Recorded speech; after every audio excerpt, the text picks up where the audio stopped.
Submission Underground 8. Matter of days away. May 12th, right around the corner. Exclusively on UFC Fight Pass. Let's go over some of the main featured matches. Listen, right out of the gate, Craig Jones, who I believe to be a top 3 grappler alive. I think it goes Gordon Ryan. I think it's got Craig Jones. I think you put Vinny in there. I think there's a few guys in that argument.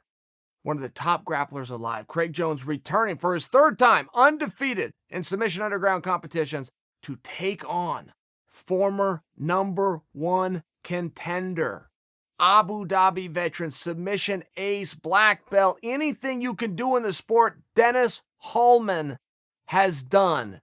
They're going to be competing 5-minute match with EBI overtime rules. Now that's relevant to the story.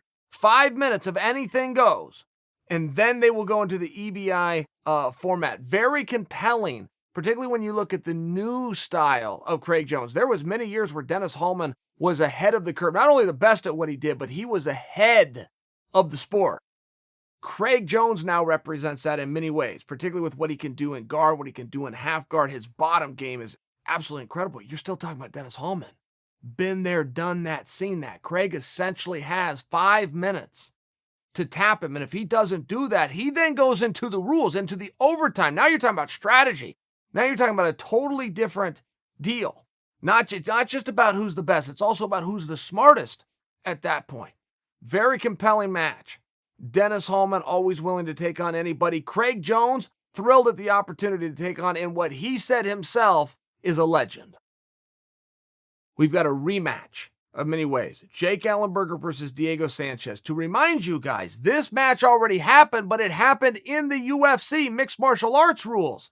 And it was pretty clear to the participants, to the fans watching on, if Ellenberger can land that big power on his feet, he can have some opportunity. If this goes to the ground, Diego is called the Nightmare for a reason.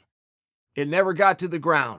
Ellenberger did land those shots. It never sat well with Diego Sanchez. He thought he underperformed that night. I'll tell you as a viewer, I thought he underperformed that night. That's a very real thing in sport, but now we are coming into Diego's world, okay? Ellenberger had no problem accepting the match. He didn't care who the opponent was. He wanted part of the card. Nothing personal. Had nothing to do with a personal grudge or even with bygones on Ellenberger's part. For Diego's part, Diego was supposed to be in the Middle East.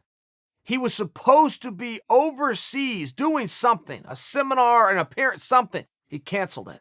He said, absolutely not. I will do whatever it takes to have that match. I will fight Jake Ellenberger on May 12th. Any rules you want. That's a quote.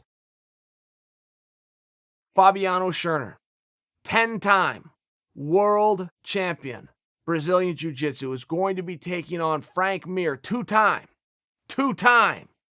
UFC world heavyweight champion. I believe Frank Mir fought for like 4 or 5 world championships, but he can't capture that crown on 2 separate occasions. He's also the only fighter ever to finish Big Nog 2 different ways, once with knockout, but once with also submission. Very well known for his ground game. That's where he started. High school wrestler. Went on to become a black belt in jiu-jitsu, compete in jiu-jitsu tournaments before he came into mixed martial arts. This is a very compelling match when you look at the strategies of Fabiano Scherner, who's now a coach, active competitor, but now a coach. He understands the strategies. That's what coaches do. They have to understand them not only for themselves, but they have to then teach that to the masses, right? Frank Mir. He is as mean as they come. I put him and Josh Barnett in a different category of meanness. They will get a lock and they will send you to the hospital and they will not apologize after. They will tell you those are the rules we agreed to. The end.